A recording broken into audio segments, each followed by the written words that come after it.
atkal stāvā, visu var nokļūt otrā stāvā, un, lai atspēkotu apgalvojumu par to, ka ir ļoti neracionāli skatītājs vēl izvedot pirmajā stāvā, bet pārējās telpas otrajā, kas sabiezina pārsagumu, un tur vēl citi mīnus tika minēti, es varu tikai apminēt uz to, ka ēka projektēt tā, lai jūs kaut vai no viena punkta tajā varētu valdīt skaisto skatu, un jūs samainīt vietām šos stāvus.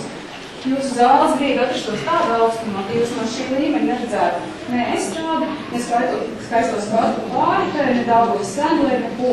Un izveidot šeit šī pulciņu telpas, un arī šos stūris īpaši akcentējot, jums visiem tiek nodrošināt iespēju valdīt šo skatu, un tāpēc arī visas tās pulciņu telpas ir izvietotas tieši šajā zonā, un nevis kaut kā savādāk. Nu, ko es vēl varu pateikt? Par Balkānu, jā, runājot par Balkānu, par to, ka tad nevarēs neko redzēt, mēs kā projekta izstrādātāji uzņemamies pilnu atbildību, ka tu varēs redzēt, jo mēs esam to pētījuši, mēs pie šī jautājuma esam strādājuši un zīmējuši visas nepieciešamās schēmas ar sēdošu cilvēku un visiem centimetriem attiecīgi, kā tam ir jābūt, lai tas tiešām tā būtu. Un ja tā nebūs, nu tad es tiešām būšu jūs priekšā tādā brīdī, kad tas būs izpildāts, jūs varēs notiklāt. Paldies, Rīga. Bet Rīgas uzdot jautājumu. Jā. Es gribētu jūs pajautāt, sakiet, kurās telpās nodarbojas deju kolektīvas? Spoguļzālē. Un sakiet, lūdzu, vai tur blakus ir dušu telpa? Vai tur ir blakus ir ģērbtuve 32 cilvēkiem, kur ir izvietos kafīšas? Nu, es gribētu atzīmēt to, ka pirmkārt projekts ir izstrādāts saskaņā ar pasūtītāju programmu. Otrkārt, visā projektēšanas gaitā mums notika ļoti daudz projektēšanas sapulces kopā ar kultūras darbiniekiem. Visas programmu uzstādīja, un kas kā šīs zāles funkcionēs, kā nāks iekšā pulcņu dalībnieki ir fiksēts dokumentāli un rakstiski, un mēs paši neizdomājam kādus risinājumus. Tāpēc tas viss ir atbilstoši daudzām diskusijām un programmām. Es gribu jautāt, vai pašvaldības darbinieki aptaujā arī savus pilsētas kolektīvus un lai uzzinātu, ko viņi vēlās? Mums ir kultūras darbinieki.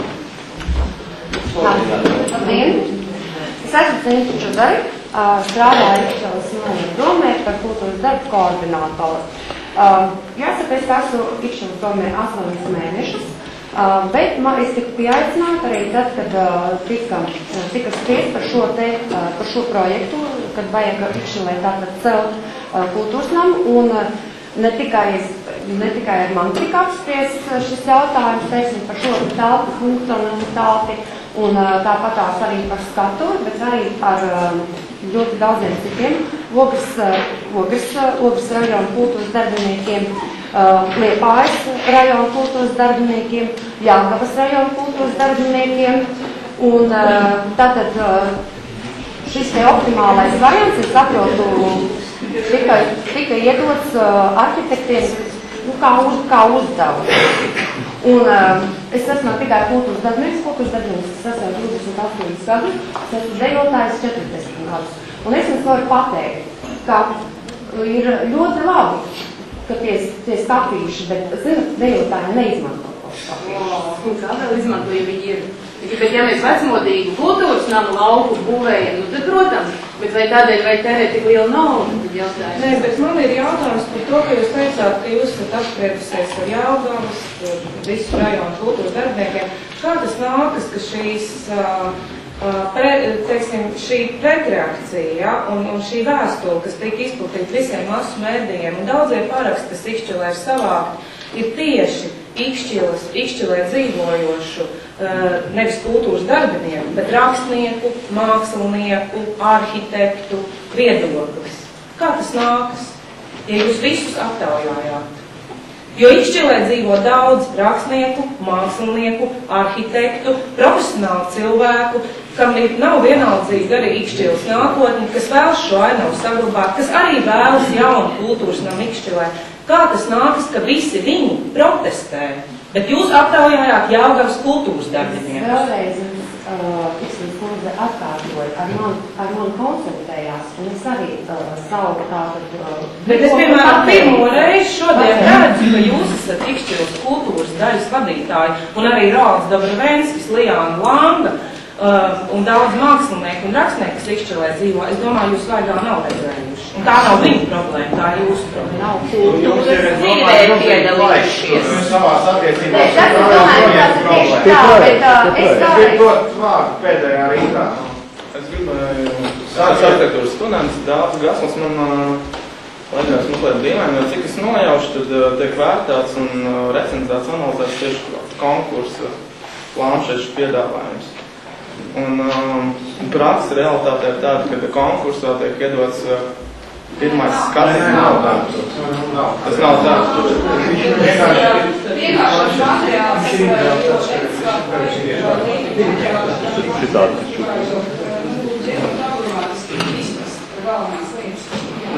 Tad skaidrs, ka vienkārši skatoties vienkārši planšetēm, liekas dīvaini, jo gribēju pateikt to, ka pārās tehniskās problēmas risina darba gaitā, kuras vienmēr lielos projektos ir daudz un dažādas.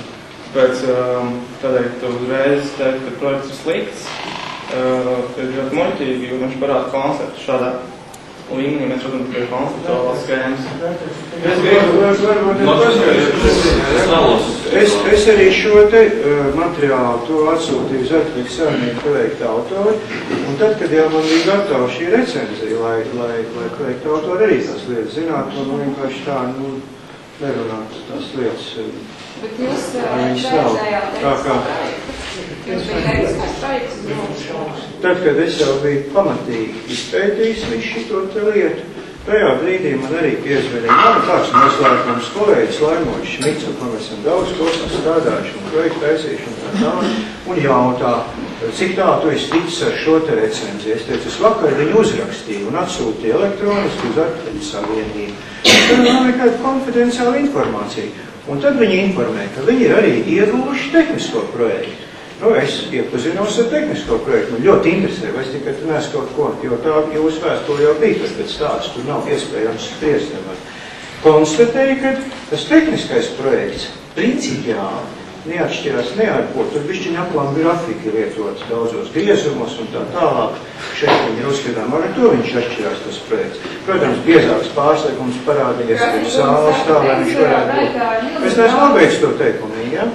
Un konstatēju, ka pat tajā sarakstā pat visas, pārāk daudz jau laika nebija atvēlēm, laikāk teikšu kā ir, bet pārbaudīja vairākus pat kvadratūras, viņš tur uz kvadrātmetru daļām sakrīt, kāds ir norādīts tā tehniskā projekta rasējumus un kāds ir šajā te iekšā.